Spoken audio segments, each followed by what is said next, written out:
In an age of infinite leverage, judgment is the superpower. That's Naval Ravikant.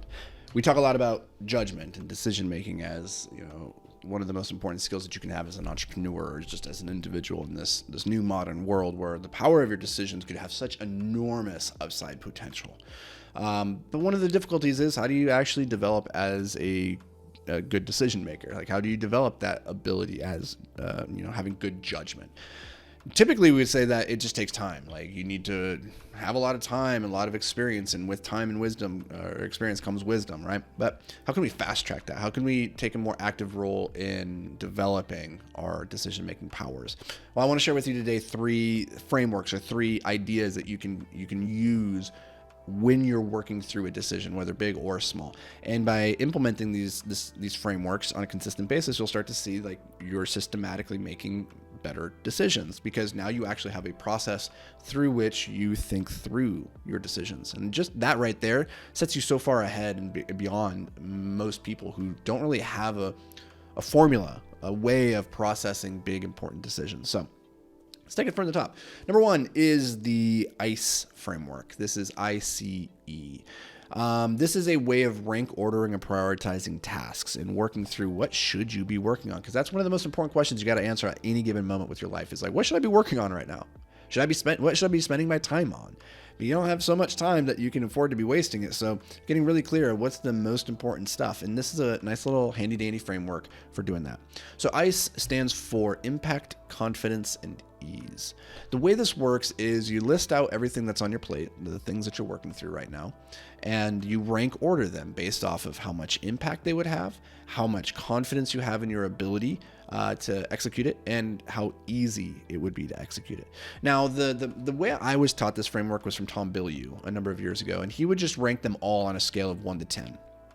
And then he would just look at whatever has the highest number, and he would go tackle that. So for instance, writing a book, very impactful. That's a number 10 on impact. Confidence, I've written a number of books, so maybe an 8. For ease, that's like a 2. So grand total, we have a score of 20. My problem with this system, though, is that that's writing a book, and that's very impactful. We know that, and I have high confidence, but because it's not an easy thing to do, it brings the whole score down artificially. Where you compare that to something else, like make a YouTube video. YouTube video maybe is a 9 on impact, and maybe it's a 7 on confidence, right? But maybe it's a 6 or a 7 on ease. And therefore, I just am going to do some math here in public, so bear with me. That would be 9, let's say, for the impact. Let's say the confidence was 7, so now we're at 16. And let's say we said 6 or 7 for the confidence. Now we are at about 23, right? So we're above writing a book, so I should probably work on the video rather than working on the book. But one of those isn't as impactful as the other one. And so are we actually doing the more important thing? So I took Tom's scale of, instead of ranking everything on 1 to 10, what I did was something a little bit different. I started ranking everything impact on a scale of 1 to 20, confidence on a scale of 1 to 10, and then ease on a scale of 1 to 5, because I don't think ease should should have an equal role in your decision making about calculus as impact. So I think impact is far more important than how easy a thing is, because the things that are typically the most impactful are typically going to be difficult. So rank order whatever you're working through, and you'll start to notice some trends. Like, okay, these things, the more impactful ones, that's probably what you should be spending your time and energy on, right? So that's one system, the ICE method. And you can go to, where can you get this? You can go to anthonyvicino.com/millionaire, and you can download my 3-step millionaire productivity system.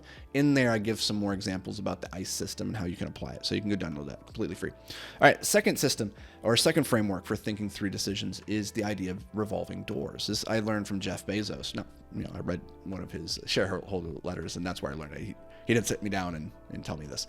It's just the idea that some decisions are like walking through a revolving door, which means they can easily be reversed. Whereas some decisions, it's a one-way door, and you can't go back. Once you go through that door, you can't come back out. And it's really helpful then to delineate what are those decisions in your life that are a revolving door versus just a one-way door. The one-way doors you want to take more time and be considerate with. If you can't reverse the decision, you're going to want to take a little bit more time with that decision, assuming that it's an important decision. If it's important and non-reversible, then you got to take your time with it. But if it's not important and it's reversible, then don't worry about it. You need to prioritize the speed of decision in that situation. So just asking yourself, is this an important decision that I can unwind, or is this an important decision that only has one-way door? And a lot of times the decisions that we think are one-way doors are actually revolving doors. We'd be better served, instead of just trying to go through all the mental hoops, of just making the decision quickly and moving on. So that's number 2.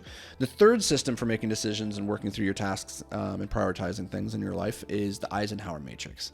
Now, the Eisenhower matrix is just a simple way of graphing out the activities that you need to do in your life. So if we were to graph activities on a y-axis of importance and an x-axis of urgency, then what you would arrive at, and this, I know this is hard to visualize perhaps in an audio format, but imagine, the vertical line is importance. Things that are important, the more important they are, the higher up they are on the y-axis, and things that are on the horizontal line, the x-axis, they are urgent. So the further along that, the more urgent they are.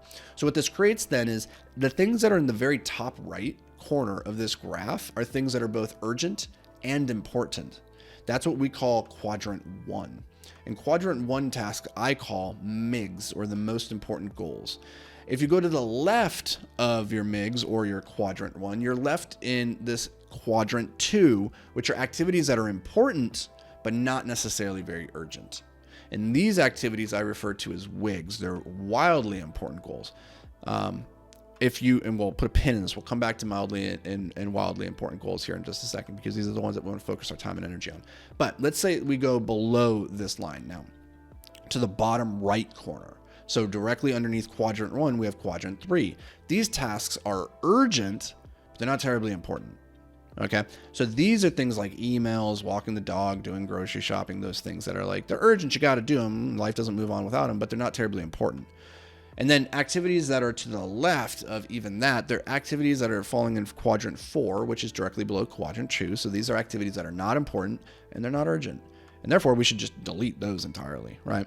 Now, the way to think through these is that we want to delete quadrant 4 activities that are not important and not urgent. We want to delegate quadrant 3 activities that are urgent but not important. And we want to then schedule when we're going to do our quadrant 2 activities. See, quadrant 1, you don't really need to worry about all that often, because things that are both important and urgent, they have a way of getting done.